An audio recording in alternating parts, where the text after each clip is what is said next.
O infarto é uma doença que acomete os idosos em todo o país, né? Que mais acomete os idosos, de acordo com os cardiologistas. Essa desordem do coração atinge cerca de 11,8% dos idosos brasileiros. Popularmente conhecido também como ataque do coração, fulano teve um ataque do coração, né? O infarto ele pode acontecer de repente ou ele pode também o paciente começa com problema cardíaco, começa com problema no coração e aos poucos ele vai se comprometendo por mau hábito, podendo levar à morte. Então é uma doença que leva à morte e a gente deve ter cuidado, tá? E o que acontece quando a pessoa tem um infarto? Acontece uma obstrução na artéria, né? Eu já expliquei para vocês que a circulação ela manda o sangue bom para o corpo todo, mas esse sangue com oxigênio também vai para o coração, para ele fazer o bombeamento dele da contração lá, para poder mandar o sangue para onde tem que ir, ok? E aí o que acontece? Acontece uma obstrução na artéria que passa nesse coração. E essa obstrução, né, é chamada de ateroma. A formação dessa placa, né, é chamada de ateroma e é formada por gordura. Então, as pessoas que gostam muito de uma gordurinha, adora aquela gordura da picanha, adora comer aquele torresmo, cuidado, né? Não vou falar que não pode, sabe? Acho que não precisa de ser extremista, mas cuidado com excesso, né? Essa obstrução ela pode chegar no nível crítico e aí ela pode gerar sérios problemas, né? E aí, se ela fecha o calibre daquela artéria, ela reduz a circulação, trazendo problemas. E aqui eu coloquei o desenho para vocês poderem visualizar. Ó. Nessa imagem de cima, reparem para você ver, a artéria coronária está bloqueada por um trombo. Então, você olha o tanto de gordura que tem ali dentro daquele caninho. É um monte de caninho, e são caninhos fininhos. Na verdade, me veio na cabeça uma mangueira, né? E para e pensa, olha uma mangueira para passar água. Uma mangueira normal é muito mais fino que uma mangueira. Então, esse sangue tem que passar ali muito direitinho para poder não ter problema. Por isso que a gente tem que se preocupar em fazer exercício, porque quando a gente faz exercício, a gente coloca a circulação, ó, para acelerar. Então, às vezes, ela faz uma limpeza nesse tanto de gordura que pode ter aí, entendeu? Embaixo tem os pontos de obstrução. Por exemplo, se a área isquêmica for na parte inferior, na parte de baixo, olha lá, ó, vai ter um ponto de obstrução pequeno. Se o ponto de obstrução for na parte mediana, vai ter um ponto de obstrução maior. E se o ponto de obstrução for lá em cima, Erlaine, sérios danos vão causar, porque esse coração vai ficar sem sangue. Vocês estão entendendo isso, gente? Ó, passa um caninho aqui, ó. Espera aí que o caninho não quer vir. Passa um caninho fininho, bem mais fino que isso, lá no coração. Por algum motivo, ó, prende a circulação, ou seja, não passa mais sangue para lá. Todo aquele resto do coração que está para o lado de cá vai ficar sem sangue. E eu já falei com vocês, o sangue oxigena o corpo e a gente precisa desse oxigênio para ter energia para poder movimentar os músculos. Sem esse sangue oxigenado, já era. Necrosa, morre aquela carne. Ela precisa daquele sangue. Por que acontece a escara, né? A úlcera de pressão ou úlcera de decúbito? O que acontece? Fica preso a carne, né? O músculo, ele impacta, às vezes com a roupa de cama, às vezes fica deitado muito de um lado só, e aí para de passar sangue ali. E aí tem morte tecidual. Por isso que acontece aquela lesão tão feia, entendeu? Muitas pessoas falam AVC. E o que é isso? Ah, tem gente que fala também derrame. Ah, o fulano teve um derrame cerebral. Tá escrito aqui, eu lembrei, ó. As pessoas também usam isso usualmente, né? E o AVC acontece igualzinho lá no infarto que eu acabei de mostrar para vocês. Acontece uma interrupção do fluxo de sangue no cérebro, tá? E os sintomas podem ser paralisia do rosto, dificuldade para falar, desmaio, tontura, a pessoa sente que está lentificada, tá? Isso vai depender do local que está acontecendo o AVC. E esse AVC ele pode ser isquêmico ou hemorrágico.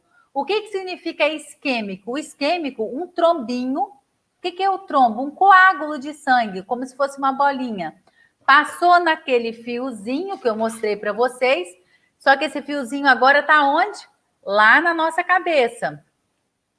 E aí, esse trombinho para no lugar que ele não passa mais e não passa mais sangue para ali, ok? Esse é o AVC isquêmico. E o hemorrágico? O hemorrágico houve um extravasamento, uma pressão tão grande que rasgou, quebrou esse fiozinho e jorra sangue para fora. Deixa eu mostrar para vocês a imagem, que vocês vão conseguir visualizar melhor. Olha isso. Nessa primeira imagem, a gente tem um AVC isquêmico. O que é o isquêmico, Erlânia? O isquêmico, houve um comprometimentozinho e aí não foi mais sangue para aquela parte que está meio acinzentada. Houve esse comprometimento aqui. E no hemorrágico? O hemorrágico quebrou, né? Abriu e jorrou sangue. Então, isso vai ter um estrago muito maior, porque por onde esse sangue passar do lado de cá, os comprometimentos vão ser maiores, ok? Vocês veem a minha setinha? Não, né? E aqui do lado de cá, ó, tá mostrando o cérebro também, né? Esse é o hemorrágico. O que acontece com o hemorrágico? Ó. Aham. O que acontece com o hemorrágico? Houve aqui ó, um rompimento. Esse sangue, por onde ele extravasar, vai dar problema. E no de cá, no isquêmico, aqui o trombinho, ó. O coágulo aqui, ó. Ele foi para passar, mas não passou. E aí, toda a região que está depois do trombo vai ficar sem água. Como se tivesse literalmente entupido. Normalmente, a pessoa que tem um AVC isquêmico tem um menor comprometimento do que a pessoa que teve o hemorrágico, entendeu? Foi? Entenderam direitinho essa parte? Vamos lá, continuando. E a diabetes? Diabetes é um problema que muitos idosos têm, muitos idosos não fazem dieta, é um problema sério, né? Isso está relacionado muito à educação, a pessoa, tipo, não se preocupa, come mesmo, larga para lá. Às vezes ela até fica falando, não, porque eu tenho diabetes, eu não posso comer. A minha avó era assim. Minha avó falava que tinha... Gente, o pernilongo hoje está demais, viu? A minha avó falava que ela não podia comer porque ela tinha diabetes, não sei o quê. Aí ela falava assim, me dá só um pouquinho disso, me dá só um pouquinho disso. E ela ia comendo desgovernadamente, né?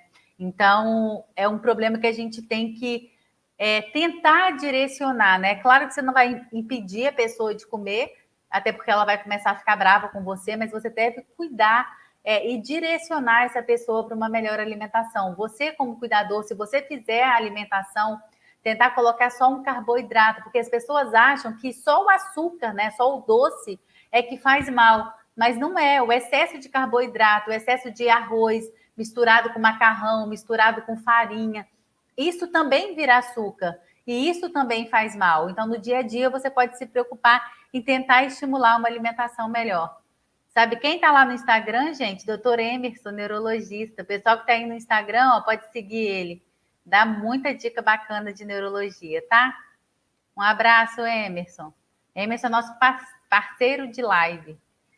Todo mundo adora quando ele faz live, né, pessoal? Então, vamos lá? O que é a diabetes? É uma síndrome metabólica que está relacionada ao nosso metabolismo, né? Que acontece pela falta da insulina ou pela incapacidade da insulina exercer adequadamente os seus efeitos, causando aumento do açúcar, da glicose, né? No nosso sangue. A diabetes acontece... Eita, peraí que a cachorra bateu aqui. A diabetes acontece porque o pâncreas não é capaz de produzir insulina em uma quantidade suficiente para suprir as necessidades do nosso corpo. Ou porque este hormônio não é capaz de agir da maneira adequada, havendo uma resistência à insulina. Isso pode acontecer também. A insulina promove a redução da glicemia, da glicose, né? Ao permitir que o açúcar que está presente no sangue, ele penetre para dentro da célulazinha, para ser utilizado como fonte de energia. Então, a gente precisa que essa glicose pegue, na verdade, essa glicose, ela abre a chavinha para abrir a porta para o açúcar entrar para a célula. E a célula só funciona se tiver açúcar, se tiver energia. É o pagamento dela para ela funcionar. O carro não funciona a gasolina, ou a diesel, ou a álcool, a energia elétrica, não é assim? A gente também, a gente precisa de comer para gerar energia. E cada célulazinha nossa também funciona por energia. Precisa desse açúcar. Erlane, eu não como açúcar. Como que acontece então? Tudo que a gente come vai tendendo a virar açúcar, entendeu? Esses carboidratos, o pão, isso tudo vira açúcar também. Não precisa de ser literalmente doce, tá? Portanto, se houver falta desse hormônio, ou mesmo se ele não agir corretamente, haverá aumento da glicose, do açúcar no sangue, e, consequentemente, vai gerar diabetes.